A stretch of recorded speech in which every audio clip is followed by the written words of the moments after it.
बिजली कैसे बनती है, पानी से बनने वाली बिजली और कोयले से बनने वाली बिजली में क्या फर्क होता है, चलिए जानते हैं।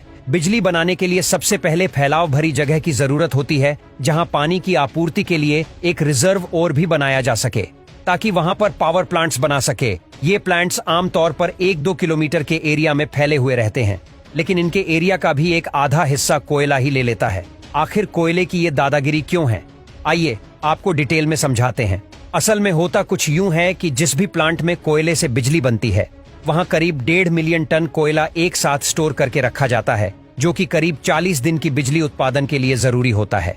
अब जब 1.5 मिलियन टन कोयले को रखना है तो जगह तो चाहिए, लेकिन बात यह भी है कि इन कोयले को यूं ही कहीं नहीं रख सकते, इसलिए इसे एक अलग से कोल यार्ड में स्टोर किया जाता है। सबसे पहले कोयले रेलगाड़ियों में भरकर प्लांट तक आते हैं, फिर एक एक करके सारे डिब्बों को एक निर्धारित जगह पर लाकर उसे एक मशीन के द्वारा पूरा ही पलट देते हैं, जिससे कि उस डिब्बे का सारा कोयला कोल यार्ड में नीचे चला जाए और एक कन्वेयर बेल्ट की मदद से इन कोयले को आगे की तरफ भेज देते हैं, जहां इन्हें एक जगह पर अव्यवस्थित ढंग से रखा जाता है। फिर उस पर पानी डाला जाता है। इसके बाद उन्हें बड़ी सी मशीन की मदद से क्रश करके पाउडर में बदल दिया जाता है, क्योंकि ऐसा करने से इनका सरफेस एरिया बढ़ जाता है और साथ ही कोयले के अंदर जो अशुद्धियां होती हैं उन्हें अलग किया जा सके। इसके बाद इस ब्लैक पाउडर को बड़े से बॉयलर में भेजते हैं, जहां ये बड़ी आसानी से आग पकड़ लेते हैं। आग पकड़ने के बाद जो कोयले की भारी राख होती है वो नीचे गिर जाती है, जिसे बॉटम ऐश कहते हैं, और जो हल्की राख होती है उसे फ्लाई ऐशेस कहते हैं, जो कि चिमनियों के रास्ते फिल्टर करके एटमॉस्फेयर में छोड़ दी जाती है।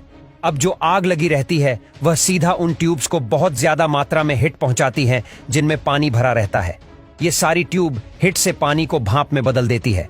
अब जब ये भाप सुपर हिट हो जाती है तो इसे उन्हीं पाइप की मदद से आगे भेजा जाता है।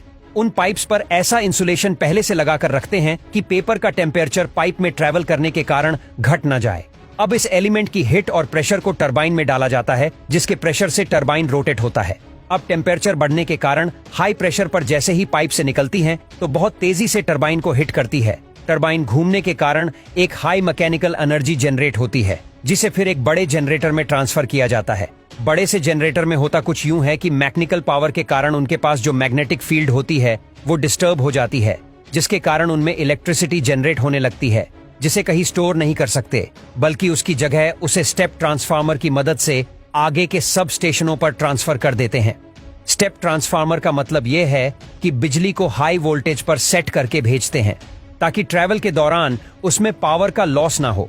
इसे आप इस उदाहरण से समझ सकते हैं कि आपके घरों के पास जो ट्रांसफार्मर लगे होते हैं वो स्टेप डाउन ट्रांसफार्मर होते हैं, जो ज्यादातर 220 या 240 वोल्ट की बिजली आपके घरों तक पहुंचाती है। प्लांट्स में अभी एक जरूरी प्रोसेस ये होता है, और वो है भाप को फिर से ठंडा करके पानी में बदल जाना। इसके लिए कूलिंग टावर अलग से लगे होते हैं, जो पानी और भाप को ठंडा करने में काम आते हैं। आपने ऐसे टावर तो देखे ही होंगे। ये सफेद से गोल ऊंचे टावर, जिसे देखकर लोग बिजली प्लांट का अंदाजा लगाते हैं।